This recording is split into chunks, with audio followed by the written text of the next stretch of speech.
In the next few seconds, you're about to build your very first web app. Yes, an actual web application. And by the end of this video, you'll also learn how to connect your Streamlit web applications to PostgreSQL and start working with a real database. Sounds powerful? It is. Let's begin. So first, we installed the required modules. I've already done that on my machine, so I'm not running the installation again, but make sure you've completed that step on yours. Once that's ready, we jump straight into the fun part. Now look at the code on the screen. We start by importing Streamlit. We give it a shorter name so we can use it more comfortably throughout the file. This is a common Python pattern, clean and practical. Next, we create a title. This line tells Streamlit to display a large heading at the top of the page. Just like that, we already have structure. No HTML, no CSS, just Python doing the heavy lifting. Then we add some text to the page. The first line welcomes users to the application. The second line explains what kind of app this is, a simple text-based application. And believe it or not, that's already enough to create a web interface. Now comes the exciting moment. Let's run it. When you do, Streamlit will automatically start a local server. In your console, you'll see a web address. Copy that address and paste it into your browser. And there it is, your very first Streamlit web application. Pretty impressive, right? And this is just the beginning. Alright, let's move on to the next example and make this even more interesting. Alright, now let's make this interactive. So far our app could talk, but now it's time for it to listen. Let's create our first user input. You can see at the top we're giving this page a new title. Now comes the exciting part. We add a text input field. This tells Streamlit to display a small box on the screen where the user can type something. Whatever the user types gets stored inside a variable. That means we can actually use that value in our application. This is where things start to feel dynamic. Then we add a simple condition. We're basically saying, if the user types something, show a message. If the input box is empty, nothing happens. But the moment someone enters a name, boom, the app responds. And notice something very powerful here. We're not refreshing the page manually. We're not writing any front-end logic. Streamlit automatically reacts to user input. It reruns the script behind the scenes and updates the interface instantly. Alright, let's run it and see what happens. The app opens in the browser. Now I type Abruzzi into the input field. I press enter and instantly a message appears saying hello to Abruzzi with a friendly little wave emoji. Nice. Let's try another one. This time I type Schofield. I press enter again. And now the app greets Schofield instead. Alright, let's move on to the next example and take this one step further. Alright, now we're upgrading this. In the previous example, the app reacted immediately when we type something. But what if we want more control? What if we want the app to wait and only respond when the user clicks a button? That's exactly what we're doing here. Let's focus only on the button part. We're adding a button labeled Say Hello. Now here's the key idea. This button returns a value when it's clicked, so we wrap it inside a condition. We're basically telling the app, only run the following code if this button is pressed. That's powerful. So instead of reacting automatically when text is entered, the app now waits for an action, a deliberate click. Inside that condition, we display a success message. And notice we're using a special success style output. This gives us that nice green highlight box. It feels more polished, more like a real application. Now let's run it and see what happens. The app opens. I type Schofield into the input field. Nothing happens yet. And that's exactly what we expect, because now the app is waiting for the button. I click Say Hello. A green success message appears saying hello to Schofield with the wave emoji. Let's try it again. I change the name to Abruzzi. Again, nothing happens until I press the button. I click it, and now the app greets Abruzzi instead. Alright, we're building momentum now. Let's move on to the next example and keep leveling this up. Now we're building a simple login system and introducing session state so the app can remember whether a user is logged in. At the top, we define the correct username and password. These are the values our app will check against. For now, they're hard-coded, but later this logic could come from a database. Then we create two input fields, one for the username and one for the password. The password field is masked, so what we type is hidden. This makes it behave like a real login form. Next, we add a login button. The important part is that the authentication logic only runs when this button is clicked. Inside that block, we compare the entered username and password with the correct ones. If both match, we show a success message and set a value in session state indicating that the user is logged in. Session state allows us to store information across reruns of the app. Without it, the app would forget everything after each interaction.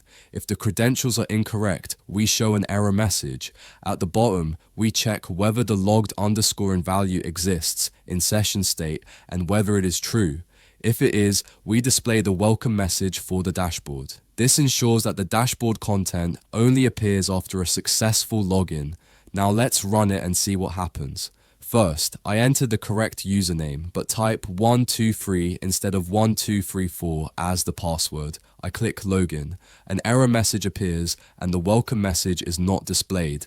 That means access is denied, as expected. Now I enter the correct password, 1234, and click login again. This time, the success message appears and the welcome message is displayed below it. This confirms that our login logic and session state are working correctly. Let's continue with the next example. Now we're connecting our Streamlit app to PostgreSQL and creating a real table in the database. If PostgreSQL is not installed on your computer, download it from the official website according to your operating system. I've shared the link in the video description. First, we import the PostgreSQL adapter library. This allows Python to communicate with PostgreSQL. Then we define a function that returns a database connection. Inside it, we provide host, database name, username, and password. These are your PostgreSQL credentials. How do you find this information? Open pgadmin. Right-click your server, go to Properties, then open the Connection tab. You'll see the host, port, username, and database details there. Use the password you set during installation. Next, in the Streamlit app, we add a title and a button called Create Users Table. The database logic runs only when this button is clicked. When clicked, we open a connection, create a cursor, execute a SQL query to create a users table if it doesn't already exist, commit the changes, close the cursor and connection. The table includes an auto-incrementing ID, a username column, and the password column. After everything runs successfully, we show a success message. Now let's run it. I click the Create Users Table button. The success message appears. Let's verify it. I go to pgadmin, open the table section, and click refresh. The users table appears. That means our Streamlit app successfully connected to PostgreSQL and created a table. Let's continue with the next example. Now we're building a complete mini user management system. We'll allow users to register, log in, and after logging in, see a simple dashboard that lists all users stored in the database. First, we define our database connection function. This function connects to PostgreSQL using the host, database name, username, and password we configured earlier.